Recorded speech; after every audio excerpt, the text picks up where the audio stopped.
देहरादून में सैन्य धाम पर विवाद। एडवोकेट विकेश सिंह नेगी ने पीएमओ को लिखा शिकायती पत्र। कई तरह की अनियमितताओं का लगाया आरोप। देहरादून में राज्य स्थापना दिवस के मौके पर प्रधानमंत्री नरेंद्र मोदी के उत्तराखंड आने की चर्चाएं जोरों पर है। इस दौरान पीएम मोदी उत्तराखंड के 5वें धाम के रूप में सैन्य धाम का भी उद्घाटन कर सकते हैं। सैन्य धाम के उद्घाटन से पहले ही इसे लेकर विवाद शुरू हो गया। सैन्य धाम निर्माण को लेकर एडवोकेट विकेश सिंह नेगी ने पत्र के जरिए पीएम मोदी से शिकायत की गई। शिकायतकर्ता एडवोकेट विकेश नेगी ने प्रधानमंत्री कार्यालय को पत्र लिखकर सैन्य धाम से जुड़ी शिकायत की है। आइए सुनते हैं क्या कुछ कहा विकेश सिंह नेगी ने। ये लड़ाई जैसे हर मुद्दों की लड़ाई हम आगे लेके जाते हैं, वैसे इसको भी लेके जाएंगे। मेरा तो पूर्व सैनिकों से भी निवेदन था कि इस मामले को उठाया जाए, पर लेकिन जब किसी ने वो नहीं करा तो अब इस मामले को लेके मैं स्वयं ही अब हाई कोर्ट की शरण में जाऊंगा कि ये सुप्रीम कोर्ट के ऑर्डर का भी कंप्लाइन नहीं हो रहा है यहाँ पर कि जंगल झाड़ी, और क्योंकि जब हम अपने जल जंगल जमीनों को नहीं बचा सकते तो फिर हम करेंगे क्या। और वहां पर आप देख लीजिए प्लॉटिंग हो गई है, वो सारा कुछ खेल खेला जा रहा है, वो सब इसी कारण किया गया है। अब तक किस चीज़ की क्या कुछ कार्रवाई आपने की, जैसे मुद्दा उठा क्या कुछ देखिए मैंने जब से मुद्दा आया पहले तो मैंने हर डिपार्टमेंट हर उसको कंप्लेन करी, वो नहीं हुआ। फिर इसके बाद मैंने जमीन के मामले में भी डीएम और मुख्य सचिव को भी कंप्लेन करी, फिर भी कुछ नहीं हुआ। तो अब लिहाजा मुझे इसके लिए, जैसे मैं चाय बगान के लिए गया जिसमें स्टे वगैरह सब हुआ और उसमें भी सुप्रीम कोर्ट का ही ऑर्डर था और उसमें एक्ट में भी लिखा हुआ था, इसी प्रकार इसमें एक्ट में भी लिखा हुआ है और सुप्रीम कोर्ट ने भी खुद कह दिया है। तो इसलिए अब मुझे लिहाजा कोर्ट माननीय उच्च न्यायालय की शरण में जाना पड़ेगा। देखिए जब भी मेरे नॉलेज में ये चीज आई कि पीएम साहब इसमें आ रहे हैं ये उद्घाटन करने के लिए, तब मैंने ये पत्र लिखा।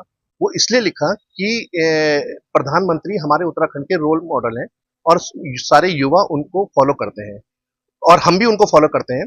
और जब हम संघ में जाते रहते थे तो वहां पर भी ये चीज सिखाई जाती थी कि मतलब कई बार इनके बारे में बताया जाता था।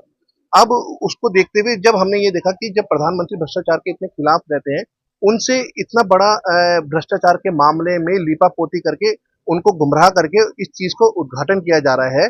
और तो फिर मैंने इस पत्र को लिखना बहुत जरूरी समझा, क्योंकि इससे पहले जो मैंने पत्र लिखे थे उसमें कोई जांच नहीं हुई, क्योंकि उसमें सब लिपापोती कर दी गई। जो प्रोजेक्ट मैनेजर है उसी ने सारा कुछ जांच करी और उसी ने एडवांस पेमेंट सबको दी, सारा कुछ वो करा, उसी ने जांच करी और बोल दिया सब ठीक है। इसके बाद मैंने जब इसके बाद जब ये जमीन का मामला आया कि ये जमीन देखी हमने, तो ये तो जंगल झाड़ी की जमीन उनको सैन्य कल्याण विभाग को ट्रांसफर की, वो तो फॉरेस्ट की लैंड है।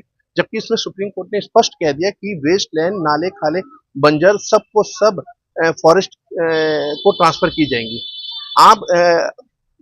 आप कोई 1995 में टीएन गोवर्धन वाली जो रूलिंग आई है वो आज भी एक मिसाल है।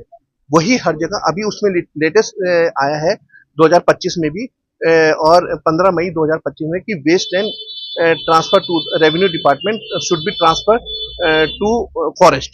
तो जितने भी नाले खाले बंजर हैं वो सब के सब फॉरेस्ट को है। अब इसमें खेल एक चीज और खेली गई है, इसमें बंजर जमीन से ट्रांसफर प्राइवेट लोगों को करी, उसमें से मुआवजा लिया गया, वो भी 43 करोड़ का लगभग था और वो आप में बांट दिया गया उन लोगों को। जबकि वो लैंड बंजर लैंड से ये ट्रांसफर उन लोगों को करी गई। उसी प्रकार जंगल झाड़ी ना तो ग्राम समाज उसका मालिक है, ना नगर निगम उसका मालिक है, ना कोई, उसका मालिक स्वयं केंद्र है और वो भी रिजर्व फॉरेस्ट है। तो इसलिए वो जमीन ट्रांसफर हो ही नहीं सकती और ये इन्होंने सारा का सारा खेल उसमें कराया जिसमें नाले खाले सब घेर के और पीएम साहब को ये गुमराह करने के लिए ये सारा रचा है। आप इसकी जांच करा लीजिए। ये तो मैंने कई बार पत्र लिखा तो नहीं जांच हो रही है, तो अब लिहाजा मुझे इस मजबूरन अब पीआईएल इसकी फाइल करनी पड़ेगी।